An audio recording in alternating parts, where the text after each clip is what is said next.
अपने घर को बनाती है और रोज की स्त्री अपने घर को अपने ही हाथों से ढक देती है। वचन तेरा दिल से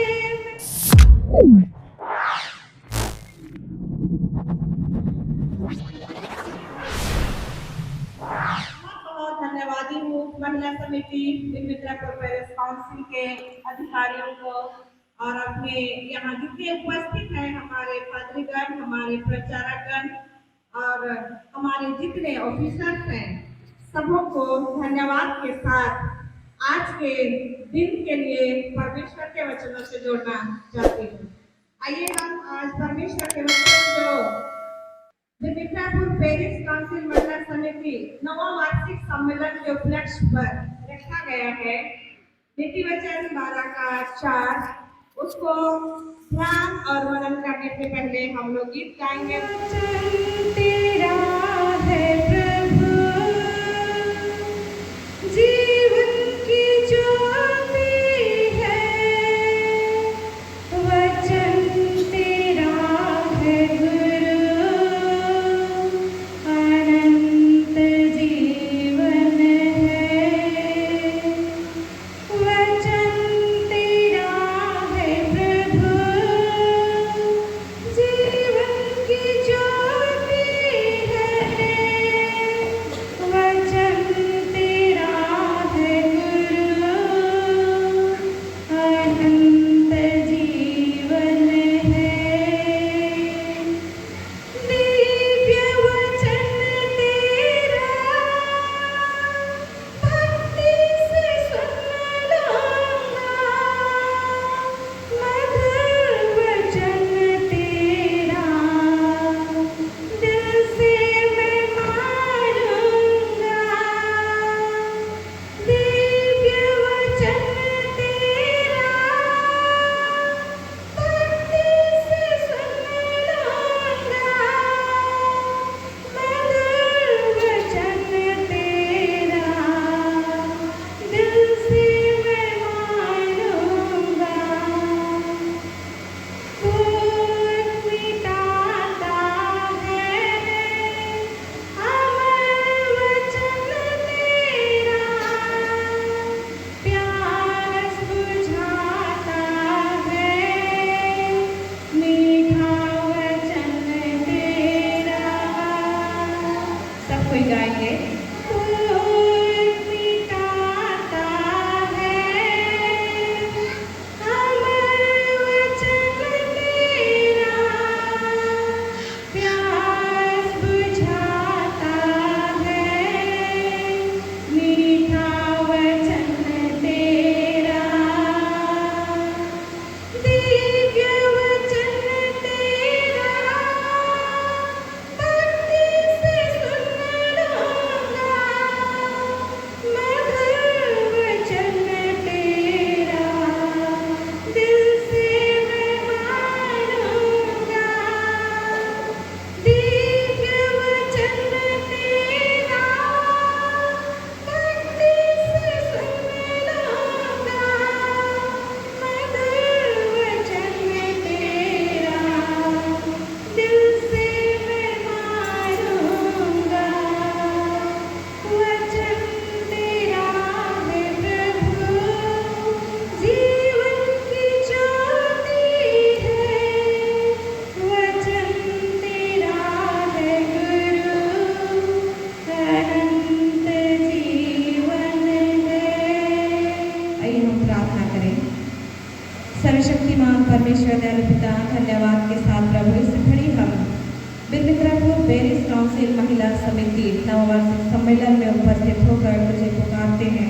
निश्चय पिता परमेश्वर तू हमारे मध्य में उपस्थित है, क्योंकि तूने कहा है जहाँ 2 या 3 मेरे नाम से इकट्ठे होते हैं वहाँ मैं उपस्थित होता हूँ। इसलिए पिता परमेश्वर हम धन्यवाद के साथ तेरी उपस्थिति में आते हैं, प्रार्थना करते हैं इस जगह को तो अपनी आत्मा के द्वारा भर दे। हमारे जितने यहाँ प्रियजन उपस्थित हैं, हमारी माताएं, हमारे पितागण, हमारे भाई बहन, बच्चे, सभी प्रभु तेरी आत्मा से भरपूर होकर तेरे वचन की शिक्षा और ज्योति जो आज के दिन के लिए रखी गई है, अपने मन अंतकरण में रखते हुए उसे सुनकर उसके अनुसार अपने जीवन को चलाने का प्रयत्न कर पाएं। इसलिए प्रभु हर एक की दुर्बलताओं को, निर्बलताओं को, कमजोरियों को दूर कर और इस गति के वातावरण में प्रभु तू ही हमारी सुरक्षा कर, ताकि किसी भी प्रकार की कोई विघ्न बाधा तेरी भक्ति और महिमा के बीच में न आए। और हम सभी तेरी उपस्थिति में आज के दिन के वचन की आशीषों को पाते हुए पूरे जीवन भर ज्योतिर्मय होकर तेरी संगति में चले। बेनती हम यीशु मसीह के नाम से मांगते हैं, सुन और अनुग्रह से स्वर्ग के राज में ग्रहण कर ले।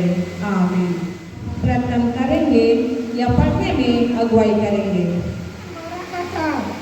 भले स्त्री अपने पति का मुकुट है, परंतु जो लज्जा के काम करती वह मानो उसकी हड्डियों के सड़ने का कारण होती है। आमीन।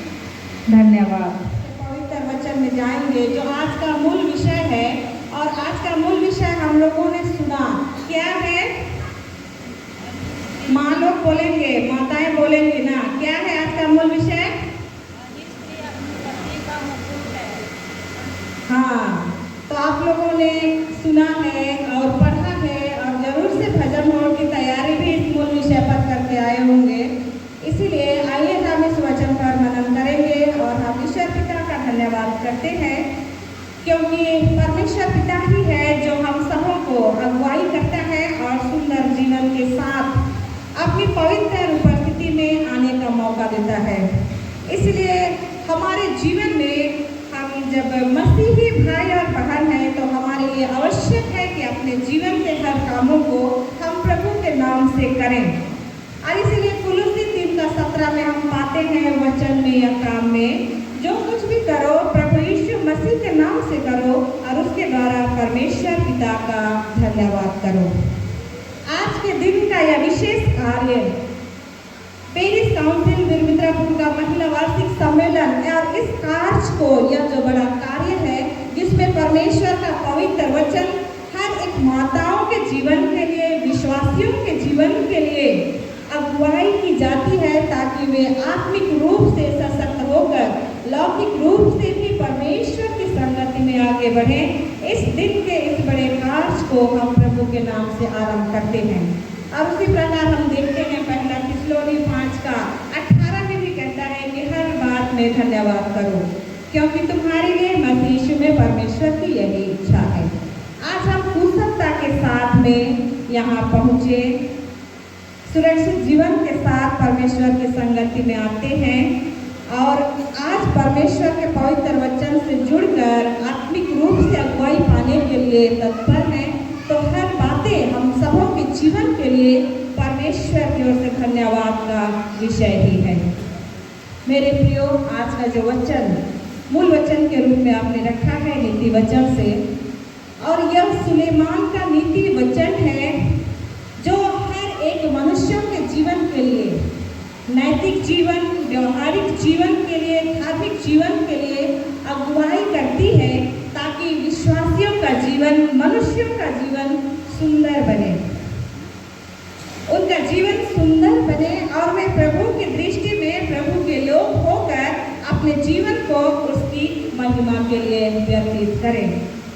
और इसलिए हम धन्यवाद देते हैं कि यह सुलेमान राजा जो हम सबों को इतने सुंदर नैतिक जीवन की शिक्षाओं को देते हैं और उन शिक्षाओं से हम अपने व्यवहारिक, नैतिक और धार्मिक जीवन में आगे बढ़ते हैं। तो आइए आज का जो वचन है, मूल विषय जो स्त्रियों के विषय में लिखा है, तो आज हम इस वचन की शुरुआत करें स्त्री से। स्त्री कौन है? स्त्री कौन है? जब हम देखते हैं तो स्त्री इस सृष्टि की सबसे सुंदर रचना है, जिसे इंग्लिश में कहा जाता है most beautiful God of gift of God. परमेश्वर की ओर से एक सुंदर उपहार स्त्री है, नारी है।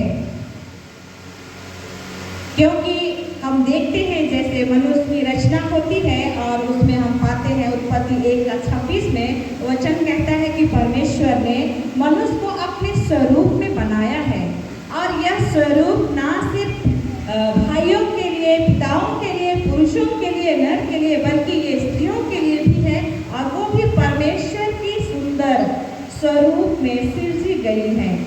और इसीलिए आज हम देख पाते हैं परमेश्वर की ओर से सुंदर उपहार एक स्त्री है जो कई रूपों में इस जगत में अपना अवदान देती है। एक माँ के रूप में, एक पत्नी के रूप में, एक बहन के रूप में, एक कई ऐसे रिश्तों से जुड़कर स्त्री अपने जीवन में परमेश्वर की ओर से अपना अवदान देते हुए हमारे समाज, हमारे परिवार, हमारी मंडली कलीसिया में अपनी योगदान देती है। मेरे प्रिय माता पिता, भाइयों और बहनों, और इसीलिए हम देख पाते हैं यहाँ और एक सेंटेंस इंग्लिश में कहा जाता है, भाई लोग बिल्कुल बुरा ना मानेंगे क्योंकि ये जो आज का वचन है सिर्फ स्त्रियों के लिए नहीं है, ये भाइयों के लिए, पुरुषों के लिए भी है। और अपने अपने दृष्टिकोण से जहाँ मैं स्त्री बोलूँगी, भाई लोग भी उसे अपने स्थान में रख कर देखेंगे, अपने पुरुषत्व को रख कर देखेंगे कि उन्हें भी स्त्रियों के लिए जो कहा जा रहा है वो उसे किस प्रकार अपने जीवन में लागू करें। एक सेंटेंस है जिसमें कहा जाता है कि without woman nothing is possible for man. बिना स्त्री के पुरुष के लिए कुछ भी संभव नहीं है, ऐसा एक इंग्लिश सेंटेंस में कहा गया है।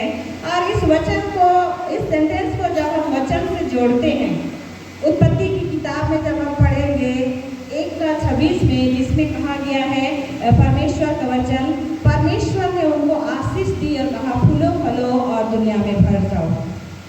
और परमेश्वर की इस आशीष को पूरी करने के लिए, परमेश्वर के इस वचन को पूरी करने के लिए स्त्री और पुरुष का एक साथ होना अनिवार्य है, तभी वे परमेश्वर के इस वचन को, इस प्रतिज्ञा को अपने जीवन में पूरी कर सकते हैं। और इसीलिए परमेश्वर ने उत्पत्ति की पुस्तक में कहा है 2 अध्याय उसका 18 पद में, आदम का अकेला रहना अच्छा नहीं है, और इसीलिए मैं उसके लिए एक ऐसा सहायक बनाऊंगा जो उससे मेल खाए। आदम की सहायिका के रूप में स्त्री को बनाया गया है, क्योंकि परमेश्वर की उस आशीष को, फूलो फलो और दुनिया में भर जाओ, इस आशीष और प्रतिज्ञा को पूरा करना आदम के लिए अकेला संभव नहीं। और इसी कारण से आदम के लिए हव्वा की रचना की गई और स्त्री के लिए पुरुष, पुरुष के लिए स्त्री, और इन दोनों के मिलने से परमेश्वर की वह वचन की प्रतिज्ञा इस जगत में पूरी होती है। मेरे प्रियो, स्त्री समाज की एक मूल इकाई है, समाज की एक मूल इकाई है जो परिवार को बनाती है, घर को बनाती है, घर से समाज बनता है, समाज से देश बनता है, और देश से देखते हैं यह दुनिया बनती है। और इसीलिए एक स्त्री अपने जीवन में सब कुछ करने को अपने हाथों में रखती है। वो एक बच्चे को जन्म देकर सिर्फ जन्म देने तक ही नहीं, बल्कि पूरा जीवन भर उस दायित्व को अपने ऊपर लेकर अपना कर्तव्य को पूरी करते हुए जाती है। इसलिए यह स्त्री है जो बहुत ही समाज में विशेष है और एक विशेष स्थान रखती है। और इसीलिए आज हम देख पाते हैं कि स्त्री के हाथों में सब कुछ है, स्त्री के हाथों में सब कुछ है। वो घर को बना भी सकती है, वो घर को बिगाड़ भी सकती है। बुद्धिमान स्त्री अपने घर को बनाती है और मूर्ख स्त्री अपने घर को अपने ही हाथों से ढा देती है। इसलिए स्त्री जब एक विशेष समाज की इकाई है, उसके हाथों में सब कुछ है, तो आइए हम सभी जो यहाँ उपस्थित हैं, क्या हम अपने घर परिवार को बनाने वाली स्त्रियां बनना चाहते हैं या घर परिवार को बिगाड़ने वाली स्त्रियां बनना चाहते हैं? कौन सी स्त्रियां बनना चाहते हैं? घर परिवार को बनाने वाली स्त्रियां। और यही घर परिवार को बनाने वाली स्त्रियां भली स्त्रियां कही जाती है जो अपने घर परिवार को बनाती है। और इसीलिए हम सभी आज के इस वचन को छोटे छोटे रूपों में कई भाग में समझने का प्रयत्न करेंगे, जिसमें सबसे पहला भाग हम देखेंगे, भली स्त्री धार्मिक जीवन व्यतीत करती है। पहला बिंदु है, भली स्त्री धार्मिक जीवन व्यतीत करती है। और इसमें उसका जो सब पॉइंट है उसको हम देखेंगे, जो है भली स्त्री यहोवा का भय मानती है। भली स्त्री यहोवा का भय मानती है। सचमुच मेरे प्रियो, जब तक हम यहोवा परमेश्वर का भय नहीं मानते हैं, हम अपने जीवन में उसकी इच्छा के अनुसार कुछ भी नहीं कर पाएंगे। परमेश्वर का भय मानना अर्थात परमेश्वर की आज्ञाओं को पूरी करना, परमेश्वर की आज्ञाओं को अपने जीवन में पूरी करना। और इसीलिए यूहन्ना रचित सुसमाचार में 15 अध्याय उसका 5 पद में कहता है, जो मुझ में बना रहता है मैं उसमें वो बहुत फल लाता है। एक स्त्री को भली स्त्री बनने के लिए यहोवा परमेश्वर का भय मानने की आवश्यकता है। और जब वो अपने जीवन में परमेश्वर में बनी रहती है, परमेश्वर में जुड़ी रहती है, तब वह अपने जीवन में बहुत आयत के फलों को लाती है, जो उसके परिवार के लिए, उसके बच्चों के लिए, उसके अपने मंडली टोला कलिसिया के लिए बहुत अच्छी आशीषों को लेकर आता है। और इन स्त्रियों में हम कुछ उदाहरण देखेंगे, जिसमें कि हम पाते हैं जो यहोवा का भय मानती है वह स्त्री पवित्र जीवन व्यतीत करती है। पहला पत्रस में 1 का हम 16 में देखते हैं, जिसे परमेश्वर कहता है, मैं पवित्र हूँ वैसे तुम भी पवित्र बनो। भली स्त्री पवित्र जीवन व्यतीत करती है। भली स्त्री अपने जीवन में परमेश्वर से प्रेम करती है। और उन स्त्रियों के उदाहरण में से जिन्होंने परमेश्वर का भय नहीं माना, उसकी आज्ञाओं को नहीं माना, उसमें हम पाते हैं हवा को। हम सभी जानते हैं, उत्पत्ति की पुस्तक में हवा के विषय में हमने पढ़ा है, जो एक स्त्री थी, परमेश्वर के द्वारा रची गई थी, आदन की वाटिका में रखी गई थी। और परमेश्वर ने उसे कहा कि जो बागीचा के बीच में, वाटिका के बीच में पेड़ है, उसका फल ना खाए। लेकिन मेरे प्रियो, हम देखते हैं दुष्ट बैरी शैतान के बहकावे में आकर हवा ने अपने मन की अंदर लालच को उत्पन्न करते हुए परमेश्वर की उस आज्ञा को तोड़ा। परमेश्वर के उस आज्ञाओं को तोड़कर वह पाप का कारण बनी। और अपने उस पाप के कारण से आज हम पूरी मानव जाति, हम पाप के विष को अपने जीवन में पाते हैं। लेकिन एक ऐसी स्त्री के बारे में हम देखते हैं जो यहोवा परमेश्वर का भय मानते हुए अपने जीवन में पूरे जगत के लिए उद्धार का कारण बनी, और वो है यीशु की माता माँ मरियम। यीशु की माता माँ मरियम को हम देखते हैं। मरियम के जीवन चरित्र को जब हम देखते हैं, वह बिल्कुल पवित्र भक्तिमय जीवन अपने जीवन में व्यतीत करती थी। और इसीलिए हम यहाँ देख पाते हैं लूका रचित सुसमाचार में, जब उससे कहा गया कि वह गर्भवती होगी पवित्र आत्मा की ओर से और एक पुत्र को जनेगी, उसका नाम यीशु रखा जाएगा। तब वह अपने जीवन में, जबकि वह विवाहित नहीं थी, और एक अविवाहित स्त्री के लिए गर्भवती होना समाज में कितना लज्जा का, घृणा का कारण है, फिर भी उसने परमेश्वर की आज्ञाओं को नहीं टाला। परमेश्वर की आज्ञाओं को नहीं टाला और कहा प्रभु की इच्छा के अनुसार उसके जीवन में हो। और उसने प्रभु की उस आज्ञा को मानकर यीशु मसीह को, जो जगत का उद्धारकर्ता बना, उसे जन्म दिया। और इसीलिए हम लूका रचित सुसमाचार 2:10 में पाते हैं, देखो मैं तुम्हें बड़े आनंद का सुसमाचार सुनाता हूँ, जो पूरे जगत के लिए होगा। मेरे प्रियो, एक स्त्री जब संतान को जन्म देती है, संतान के साथ में 100 और भी घर में आते हैं। 100 से संतान होता है, 100 से शांति घर में आती है, 100 से समृद्धि घर में आती है, 100 से सुख घर में आता है, 100 से सुरक्षा घर में आता है। स्त्री है परमेश्वर की संगति में सदा अपने जीवन को व्यतीत करती है। तो क्या हम सभी अपने जीवन में परमेश्वर की संगति में रहना चाहते हैं? रहना चाहते हैं कि नहीं? रहना चाहते हैं। रहना चाहेंगे तो ऐसे पसीना पोंछना पड़ेगा ना, लाइन तो है नहीं, फिर भी क्या परमेश्वर की संगति में रहना है तो वचन में तो बनना पड़ेगा। और वचन में बनने के लिए ये जो गर्मी है, ये पसीना है, उसको सहना पड़ेगा। ठीक है, तो जो स्त्री यहोवा के संगति में बने रहना चाहती है वो यहोवा का भय मानती है और वो भली स्त्री कहलाती है।